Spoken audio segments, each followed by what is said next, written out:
Bismillahirrahmanirrahim. Alhamdulillahirabbil alamin. Wassalatu wassalamu ala asyrafil anbiya'i wal mursalin wa ala alihi wa sahbihi ajma'in. Rabbi shrah li sadri wa yassir li amri wahlul 'uqdatam min lisani yafqahu qawli. Subhanaka la ilma lana illa ma 'allamtana innaka antal alimul hakim. Wa la hawla wa la quwwata illa billahil 'aliyyil 'azim. Amma ba'd. InsyaAllah kita sambung lagi dengan kitab kita, iaitu kitab Bimbingan Mukminin pada Mencari Ridha Rabbul Alamin, iaitu karangan Hujjatul Islam rahimahullah. Baik, insyaAllah kita masuk kepada tajuk, masih lagi dengan tajuk Riya, masih lagi dengan tajuk Riya. Jadi tuan-tuan dan puan sekalian, itu saya ada kebiasaannya bila saya mulakan majlis, saya kata, marilah sama-sama kita tenangkan hati kita, kita kuatkan hati kita dengan zikrullah. Saya selalu sebut macam tu. Hari ini saya ubah sikit cara saya sebut, iaitu marilah sama-sama kita bawa diri kita kembali kepada Allah, iaitu dengan zikrullah. Sebenarnya sebenarnya ada beza antara dua ni. Yang pertama tadi, kita zikir kepada Allah, tapi kita mengharapkan Allah Ta'ala balas budi kita. Kita buat ibadat, kemudian kita mengharapkan sesuatu daripada Allah. Jadi kita ada niat supaya kita tenang, supaya kita bahagia, supaya kita sihat, supaya kita dapat syurga, supaya kita dapat neraka. Itu maksudnya kita berbudi kepada Allah dan kita mengharapkan supaya budi kita dibalas oleh Allah. Boleh tak? Boleh, kita sekalian. Tapi itu makam ikhlas yang rendah. Makam ikhlas yang rendah. Berbanding dengan kita tak fikir apa-apa kepentingan kita, menjadi kewajipan kepada kita untuk bawa diri kita kembali kepadanya. Sebab itu memang tujuan hidup kita diciptakan, iaitu beribadat kepada Allah. Tapi bila kita niat semata-mata kerana itu beribadat kepada Allah, berbakti kepada Allah tanpa mengharapkan, pada hakikatnya Allah Ta'ala dia akan urus. Kalau kamu nak tenang kan aku bagi tenang, kamu nak kuat kan aku bagi kuat. Kamu tak payah, maksudnya apa, meminta sesuatu demi kepentingan diri kamu. Kamu buat saja kerana aku, yang lain aku bantu dan uruskan. Ini tentunya ikhlas yang tahap tinggi. Dia tak peduli apa, sebab memang dia diciptakan untuk berbakti kepada Allah. Tapi pastinya Allah Ta'ala itu, dia maha mengetahui, dia maha mensyukuri, dia maha menghargai. Pastinya dia akan bagi sebenarnya apa niat-niat yang kita inginkan. Cuma berbeza dari segi makam keikhlasan. Dikisahkan berdasarkan ada seorang nama dia Abu Sayyad. Abu Sayyad ni dia jatuh muflis, tak ada duit nak, sampai tak ada duit nak beli makanan. Maka dia pergi ke pasar, dia berusaha dapat duit, dia beli makanan untuk anak dan isteri dia, 2 buku roti. Maka dibawa pulang.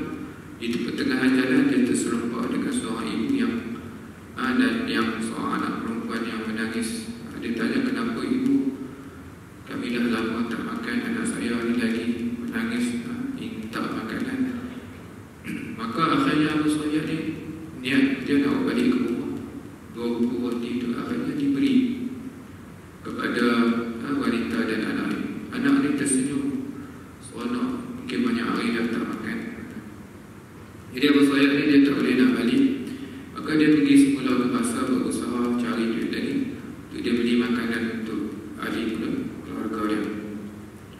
Ataskan dalam dia bekerja cari duit itu, ada seorang buat pengumuman, siapa di sini kenal Abu Sayyad? Maka dia dengar dia, saya lah Abu Sayyad. Dia kata, saya dulu berhutang dengan ayah kamu. Waktu dulu saya berniaga, rugi, saya berhutang dengan ayah kamu 3,000 dinar. kan 3,000 dirham, 3,000 dinar dia hutang dengan ayah Abu Sayyid. Aku ingin jelaskan tentang hari ini. Alhamdulillah aku dah dapat perniagaan aku untuk kan. Aku ingin jelaskan tentang. Maka dia dapat duit 300,000 dinar, satu jumlah yang sangat besar. Maka dia Abu Sayyid ni dia balik, dia buat kebaikan. Dia sedekah sana, dia sedekah sini, 1 dirham, sana 1,50, sana 2 dirham. Dia sedekah banyak. Tapi Allah Ta'ala nak tunjuk atas dia dalam mimpi dia bermimpi amalannya dihisap di padang mahsyar. Diletakkan di atas 2 timbangan, satu baik kebaikan dan satu keburukan. Maka diambil amalannya dan diletakkan. Tengok atas dia, yang buruk lebih berat daripada yang baik. Dia jadi risau, dia jadi gelisah. Maka malaikat kata cari lagi amalan sebulan ini, cari lagi. Maka dia cari atas dia, duit yang dia sedekah 100 sana, 150 sini, banyak dia sedekah atas dia. Dia letak naik sikit ya. Banyak saya buat, tapi kenapa sikit sangat, ringan sangat? Malaikat kata ya ringan, sebab apa yang kau buat ini untuk kesenangan diri, kegembiraan diri. Macam tu saya sebut tadi, kita buat apa-apa atas dia sebab dia memberi pulangan kepada kita.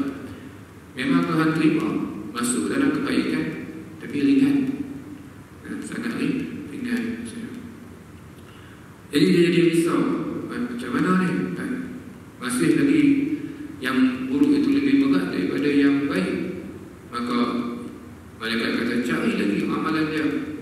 Maka cari atas dia 2 buku roti yang mungkin tuan-tuan tak pandang apalah nilai sangat 2 buku roti itu. Tapi bila manusia tak pandang, yang itu biasanya Allah Ta'ala pandang. Tapi kalau dah manusia ramai dah pandang, mungkin Allah Ta'ala tak perlu lagi pandang.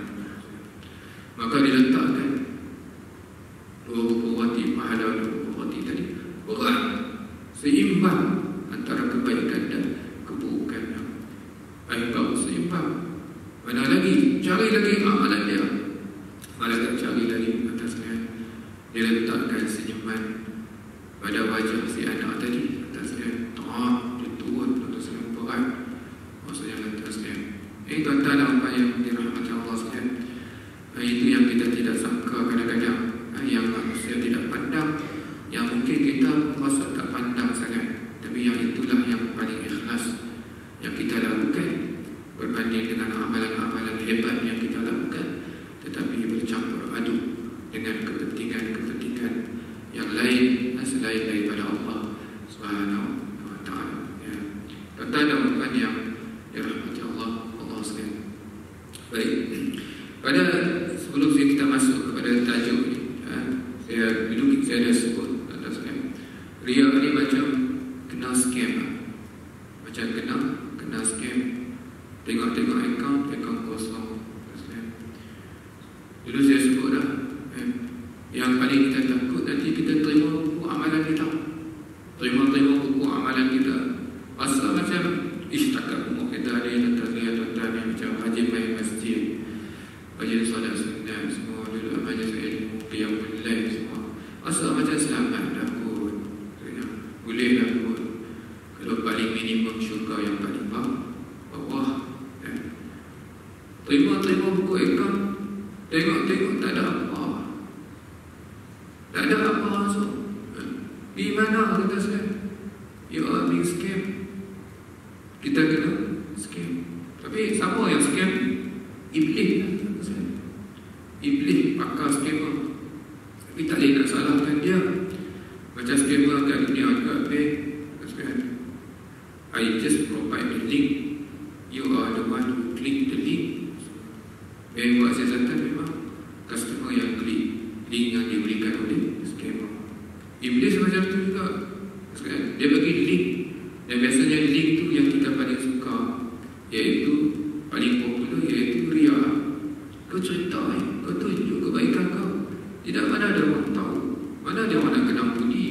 Kita pun cerita, alaskan buka seharian kita tersenyum. Hari itu hari yang sangat bahagia. Kenapa? Kerana kita menerima pujian manusia, kerana manusia tahu kebaikan dan budi kita. Habis pahala kita tuan-tuan disita dengan sebab riya. Lalu kat dunia tuan-tuan boleh lagi canggih lagi, hilang duit. It is not everything as long as we are alive. Kita boleh cari duit, tapi di akhirat kelak kita nak kata ke Allah, ya Allah izinkan, mana ada izinkan? Tak ada, itu aku dah bagi tahu dulu. Kamu kena buat betul-betul, ikhlas betul-betul, tak ada riya, tak ada niat-niat yang lain. Allah Ta'ala dah bagi tahu. Tapi kamu klik juga link tu yang Iblis bagi. Tuan-tuan dah maksudnya skema ni dia guna nama macam-macam, JNT lah, lembaga hasil lah, dan sebagainya. Ini yang terbaru, yang baru difungsikan, modus operandi terbaru. Dia akan buat panggilan VC video call. Tuan-tuan jawab je, dia akan ambil gambar tuan-tuan, dia akan edit dengan keadaan yang sangat menjijikkan, dan dia ikut. Nak bayar, tak nak bayar, tak nak bayar, bayar. Lepas tu kalau tuan-tuan biasa orang call biasa je, tiba-tiba tuan-tuan terima video call, tak payah buat kan? Kan kecuali anak-anak tuan-tuan dan cucu tuan-tuan memang selalu call pakai video call. Ini jahat, orang tu fikir macam mana nak scam duit orang. Tuan-tuan, Iblis ni, dan saya nak beritahu nama-nama lain scammer Iblis ni. Tuan-tuan, kena tahu juga ni, nak bagi tahu. Tuan-tuan, baik. Poin saya apa ni? Poin saya, kita hanya akan selamat bila kita diselamatkan Allah. Kalau kita rasa kita bagus, bergantung kepada ilmu kita, bergantung kepada kewarakan kita, bergantung kepada amal kita, Iblis kata tak ada hal lah. Ini tak teruskan nama-nama lain bagi skema Iblis. Iblis ni di langit pertama dia dikenali sebagai Al-Abid. Al-Abid ni apa? Kaki ibadat. Ni emang malaikat tak sekalian. Bukan main ikut dunia. Kita level dunia rasa macam bagus lah. Malaikat ni emang malaikat di langit pertama tak sekalian. Jangan main-main, dia emang elit tak sekalian. Dia dikenali sebagai Al-Abid, ahli ibadat. Di langit kedua, Iblis dikenali sebagai Az-Zahid, yang sangat zuhud. Di langit ketiga, Iblis dikenali sebagai Al-Wali, yakni waliullah. Di langit keempat, Iblis dikenali sebagai Al-Arif, Al-Arif billah, yang sangat mengenali Allah. Di langit kelima, Iblis dikenali sebagai Al-Taqi, yakni yang sangat bertakwa. Di langit yang keenam, Iblis dikenali sebagai Al-Khazin, penjaga khazanah Allah, pembendaharaan Allah. Dan di langit yang teratas ketujuh, Iblis dikenali sebagai Azazil. Azazil. Ini tuan-tuan sekalian, tuan-tuan disebut kita disebut, tak payah disebut kita di kaki ibadat. Tuan-tuan sekalian, Iblis dia emang malaikat. Di level langit dia dikenali dengan nama-nama yang hebat ini, tuan-tuan sekalian.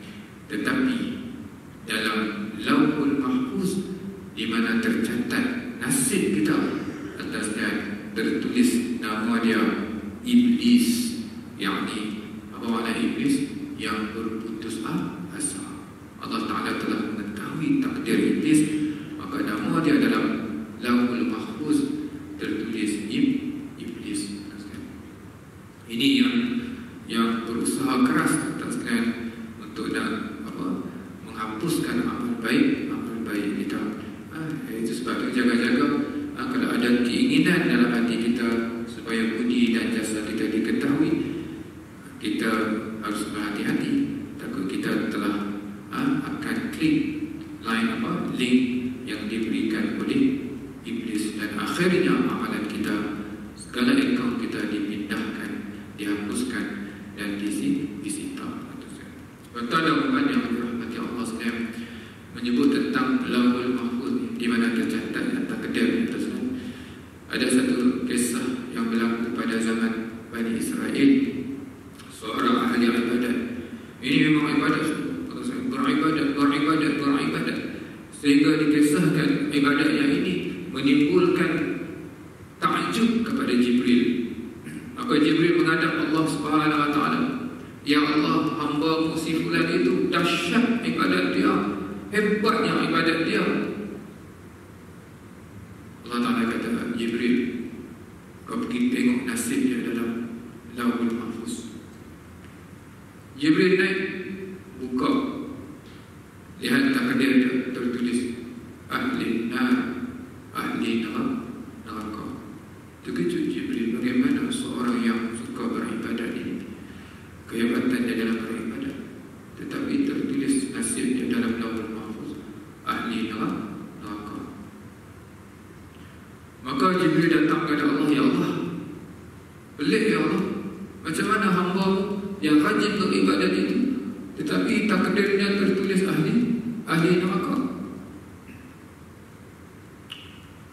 Izinkan aku sampaikan perkhabaran ini kepada dia, kesian kepada dia, ya Allah. Allah Ta'ala izinkan. Jibril datang pada tadi si Abid ini, mengakui, memperkenalkan diri. Aku ingin sampaikan takdir kau ahli neraka. Dan selain kita kan untuk buat ibadat bangun malam, tiba-tiba kalau Jibril datang beritahu, kau ni ahli neraka. Kata sudah, sama ada kita ni berputus asa, ibadat pun ahli neraka. Alang-alang seluruh kesam, yang sampai ke Mekah dengan bayi ini jahat tu. Tapi siapa Allah ni? Alhamdulillah, sekurang-kurangnya aku tahu nasib aku, takdir aku. Maknanya sebelum ni amalku masih belum diterima Allah, taubatku masih belum diterima Allah. Aku harus berusaha dengan kuat lagi, dengan gigih lagi, dengan banyak lagi. Aku yakin satu hari nanti pastinya Allah Ta'ala akan terima amalku dan akan terima taubatku.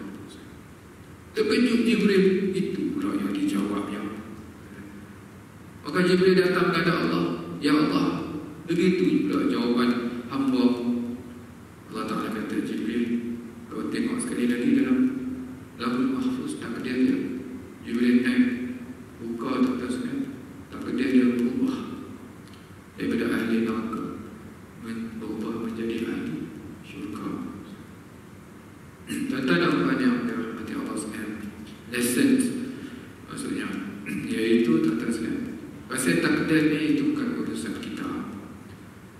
Allah Ta'ala nak letak kita di mana, itu bukan urusan kita. Tapi kalau kita kenal Dia, Dia yang Maha Penyayang, Dia yang Maha Menghargai, Dia yang Maha Mengetahui, Dia yang Maha Adil, mustahillah Dia ingin meletakkan hamba yang dikasihinya di tempat yang tidak sewajarnya. Mustahil Allah Ta'ala. Sebab itu kita jangan risau pasal takdir tu. Yang harus kita risau, kita ni buat yang terbaik dah sebagai hamba.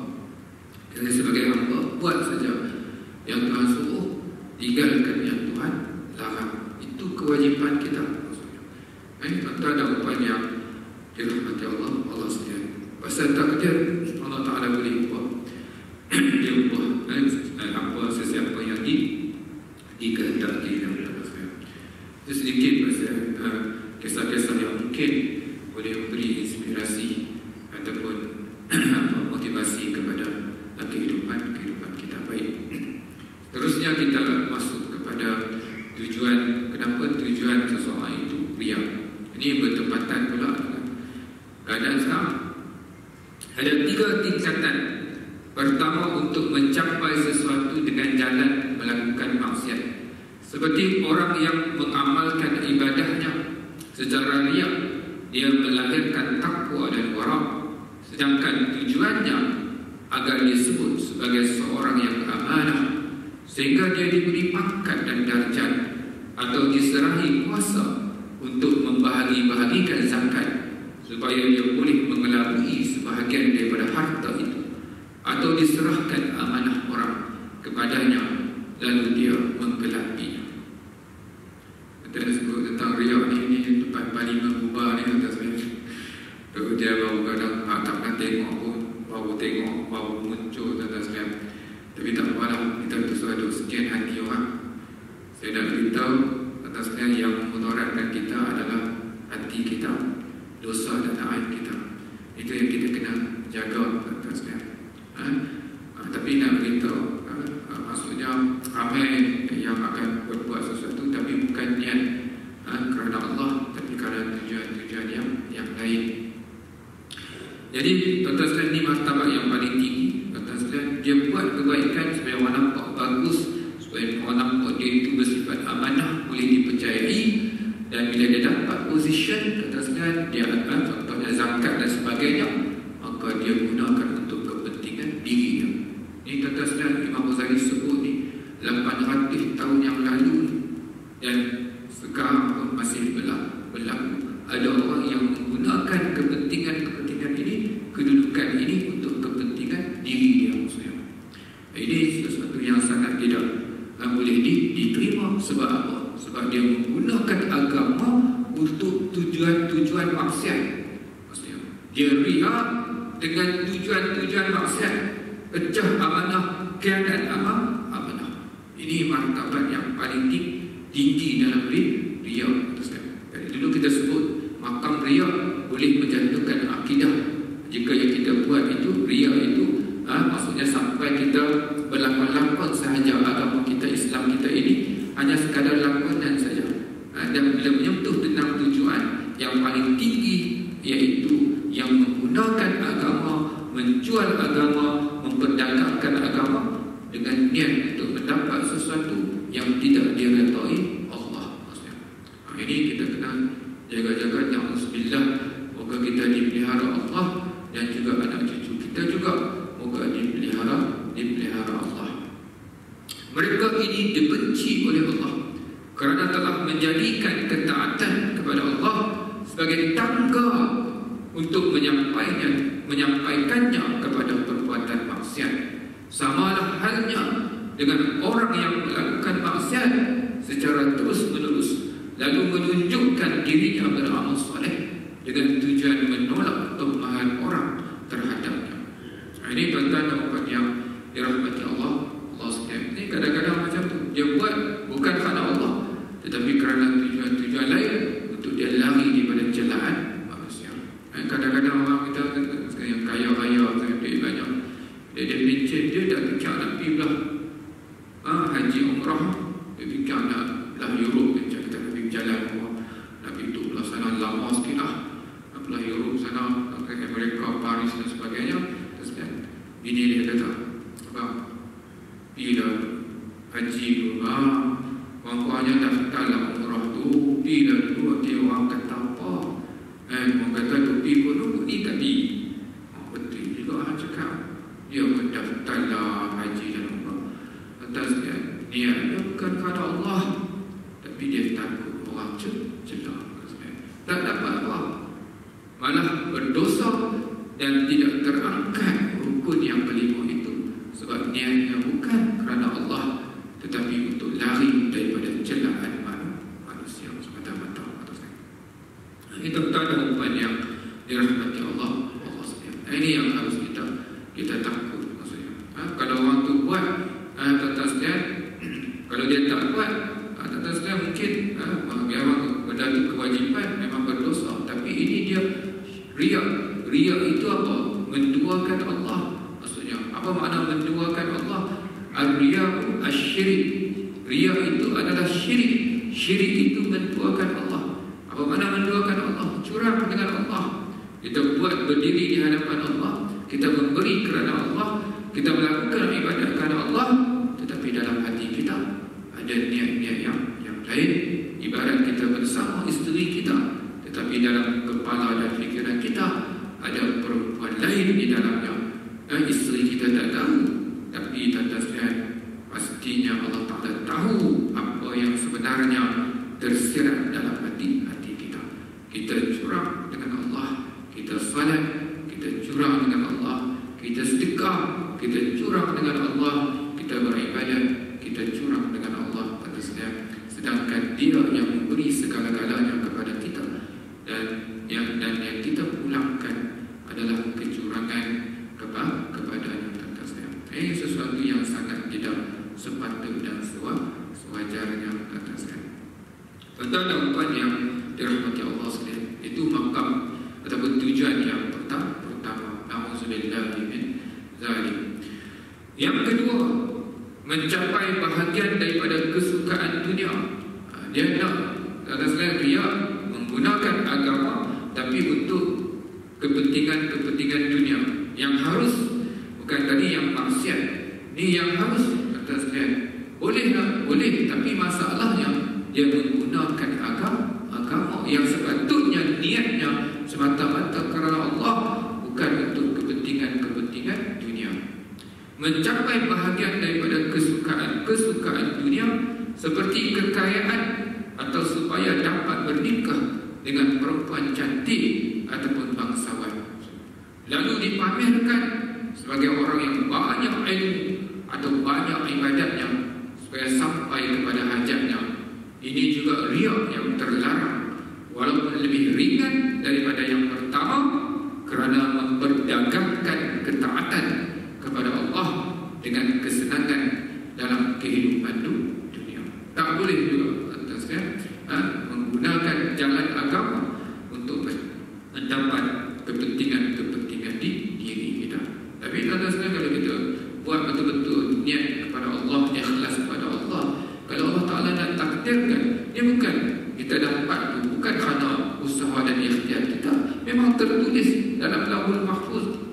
Sebab itu jangan menuhankan keupayaan, jangan menuhankan ikhtiar, jangan menuhankan apa-apa pun.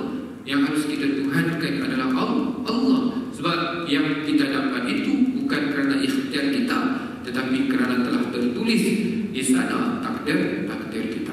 Cuma yang ini menjadi asbab sahaja atasnya. Kalau orang kata apa? Peribahasa kata apa? Rezeki tidak salah alamat, rezeki tidak tertangguh. Kalau pilih kita, maka dia akan jadi, pastinya menjadi milik kita atasnya. Cuma dengan jalan yang diredai Allah ataupun jalan yang dimurkai Allah atasnya. Kalau dapat, memang akan dapat, memang dah tertulis, tapi sama ada haram ataupun halal saja atasnya. Hakikatnya kita akan dapat, sebab itu memang telah ditulis, ditakdirkan oleh Allah Subhanahu Wa Taala. Dikisahkan atasnya, ini satu kisah yang mungkin boleh memberi inspirasi lagi kepada kita, iaitu seorang pemuda di kota Makkah. Dia ni suka atasnya, dia lepas keluar daripada solat, di jalan keluar, dia terpijak satu benda jatuh, satu kantung. Maka dibukanya atasnya, tengok-tengok dalamnya ada batu zamrud, batu yang sangat bernilai. Dia ambil batu tu atasnya. Ni atasnya, kalau tuan-tuan jumpa sesuatu, dia punya ke dalam syarak, tuan-tuan jangan ambil. Tuan-tuan jangan ambil, sebab nanti pemilik dia akan cari balik. Dia akan ikut track tu yang mana pokok jatuh, dia akan cari balik. Tapi kalau tuan-tuan ada pertimbangan tertentu, tuan-tuan nak ambil dengan sebab-sebab tertentu, dia akan menjadi milik tuan-tuan dengan syarat tuan-tuan isytiharkan selama 1 tahun. Saya isytiharkan. Kalau tak ada siapa mengaku, boleh lah. Tapi tuan-tuan saya mudah, dia naik satu tempat, Assalamualaikum ya jamaah, ada siapa-siapa kehilangan benda berharga, tak ada siapa-siapa. Nanti lepas solat yang seterusnya, dia buat pengumuman lagi, tak ada siapa-siapa. Esok macam juga, dia buat pengumuman, tak ada siapa-siapa. Seminggu dia buat, tak ada siapa-siapa. Akhirnya dia kata, ya jamaah, kalau sama-sama tuan-tuan terdengar lah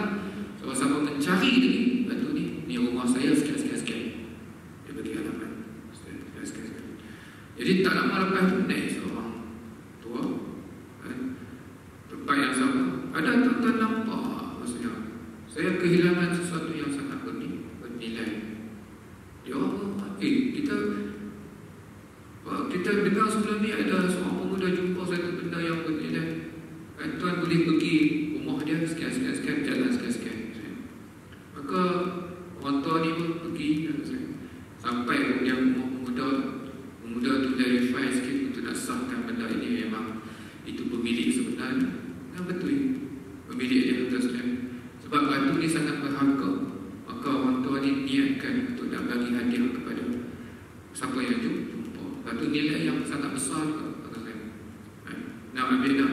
Pakcik dah niatkan ni. Kalau jumpa batu ni, pakcik dah niat. Tak payah lah cik. Ambil lah. Tak payah cik. Nak ringkaskan cerita, tak ambil. Sampai ke sudah. Bukan pakcik ni berbalik. Balik tuan-tuan. Si pemuda ni, dia nak keluar nak cari baca atas kan. Dia naik satu sampan. Sampan dia dipukul ibu, dia ceritakan. Akhirnya dia pingsan dengan waktu dia pegang atas papan atasnya sampan itu. Dan dia hanyut dan sampai di satu pantai. Dan dia bangun tersedak. Atasnya dia jalan-jalan. Dia jumpa satu masjid. Dan masjid ni bersawah. Maksudnya dah lama masjid ni ditinggalkan. Dia kemas-kemas cuci, dia azan. Bila dia azan atasnya, orang kampung datang. Kemudian mereka solat sama-sama kan? Dia tanya, kenapa? Apa ada jadi dengan masjid? Masjid ni kami tak guna lama. Itu yang berabu bersama semua. Tapi kami dengar orang azan, kami datang sebab imam yang uruskan masjid sudah meninggal dan tak ada siapa yang boleh ganti tempat dia kan? Tak apa. Terus kan, satu dia orang kampung kata, sedangkan kamu anak muda kata, boleh tak kamu ambil alih tugasan tersebut jadi imam di sini, uruskan masjid ini, dan kami akan beri upah. Dia kebetulan nak cari kerja, atas dia berterima tanggungjawab tersebut. Biasa adalah saya jadi imam, orang kampung dah parti dia tu seorang-seorang. Tak ada isteri lagi, ada isteri tak ada isteri lagi, maka dia orang pun nak perkenalkan dengan seorang perempuan. Dia pun setuju, dia pun senyap, as-sukun alamatun ridha. Dia tanda setuju. Maka dia pertemukan dengan seorang perempuan. Dia nak tengok muka, nak tengok seorang bakal suami ni untuk melihat muka bakal isteri dia. Maka dia tengok, diperlihatkan. Bila dia buka, dia tak tengok muka, dia tengok leher.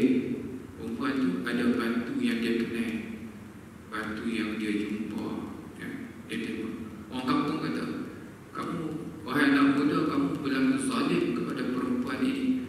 Kenapa pakcik? Pakcik, kenapa saya zalim pula? Kamu sepatutnya lihat muka dia, bukan leher dia.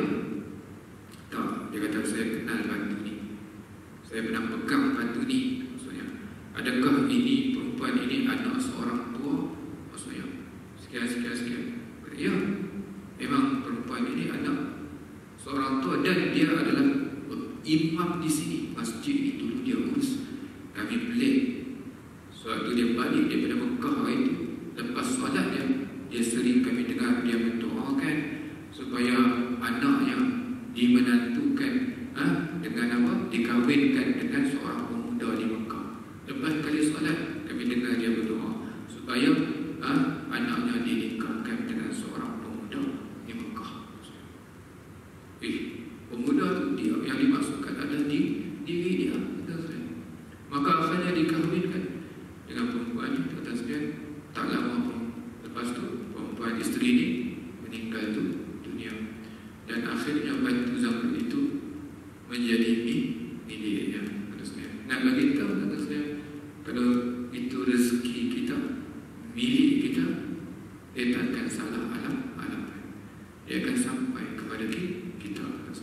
Cumanya kena jaga-jaga. Takut kalau kita tidak bersama melanggar setiap batasan, kita dapat juga, tapi kita dapat dengan jalan yang tidak diridhai Allah. Rezeki tidak tertangguh, rezeki tidak salah alaman. Tuan-tuan dan puan yang dirahmati Allah sekalian. Dan yang ketiga, makam yang ketiga kita habiskan di sini, bukanlah untuk mencapai bahagian dunia seperti di atas, tetapi takut kalau orang ramai memandang rendah terhadapnya, tidak ingin disamakan dengan orang-orang awam. Dia rasa macam dia level lain sikit, tinggi sikit, tak sama dengan orang awam. Misalnya orang yang biasa berjalan dengan cepat, bila ada orang melihatnya, dia segera mengubah cara berjalan supaya tidak dikatakan orang yang suka tergesa-gesa dan lalai, bukan orang yang tenang dan tertib. Ini lakonan atasnya. Ada orang berubah watak dan perangai dia. Begitu juga orang yang suka bergurau dan ketawa, lalu khawatir orang akan melihatnya dengan pandangan yang hina, maka dia pun menarik nafas panjang sambil mengucapkan istighfar dan menunjukkan duka citanya. Panggil dia macam tu, gelak apa-apa, astagfirullah, macam mana aku boleh telan atau teruskan dengan ucapannya, dengan gaya yang seolah-olah dia menyesal apa yang dia lakukan atasnya. Tapi pada hakikatnya itu juga adalah riya. Kadang-kadang ada yang berkata, alangkah lalainya manusia ini, sambil menunjukkan kata-kata itu kepada diri sendiri. Padahal Allah Ta'ala mengetahui sekiranya dia berada seorang diri, tentu berat mengeluarkan kata-kata semacam itu. Sebenarnya semua yang diucapkan itu tiada lain melainkan jangan ada orang yang memandangnya dengan pandangan hina, tetapi diharapkan dengan ucapan itu agar orang menghormatinya. Misal yang lain seperti berpuasa Isnin dan Khamis. Jaga-jaga Bapak sekalian. Sekarang ni kita jadi bab sunat kan, kita masuk dalam grup. Marilah sama-sama kita berpuasa sunat Ashura, berpuasa sunat sekalian. Jadi kita ni ada kedudukan Bapak sekalian, masa lebih baik daripada orang-orang. Kalau kita tak puasa, orang kata apa? Maka kita berpuasa lah, tak ada nilai di sisi Allah Subhanahu Wa Taala. Sebab yang kita cari bukannya keredaan Allah, tetapi perhatian, takut akan celaan dan cembuhan manusia. Sedekah fakir miskin, lalu ikut melakukan perkara sama, takut dikata malas beribadat dan bukan kerana takwa. Sebab jika seorang diri, semua itu tidak akan dilakukannya. Itu atasnya antara tujuan-tujuan riya, dan semuanya atasnya adalah kecurangan. Cuma yang paling curang dan sekali yang kurang, yang curangnya hanya sedikit. Tak maaf saya gunakan perkataan yang kasar untuk diri saya sendiri, sebab kadang-kadang kalau kita tak bersikap kasar dengan kita ingat ambil mudah, takut kita sangat bimbang, takut atasnya amalan kita habis begitu saja. Lebih baik kita berhati-hati, sentiasa meminta pertolongan Allah, perlindungan daripada Allah, dan moga Allah Ta'ala menerima amal baik kita, walaupun kita tahu sebenarnya banyak kelemahan dalam amal ibadat kita. Yang baik itu pastinya daripada Allah, yang dhaif daripada kelemahan diri saya sendiri. Moga apa yang kita bicarakan ini menjadi ilmu, dalam arti kata dia mengubah watak dan perangai kita menjadi hamba Allah yang lebih baik. Kita sedai dengan tasbih kafarah dan surah Al-Asr. Subhanallahumma wa bihamdik, asyhadu an la ilaha illa anta, astaghfiruka wa atubu ilaik. Bismillahirrahmanirrahim. Wal 'asri innal insana lafi khusr illa alladhina amanu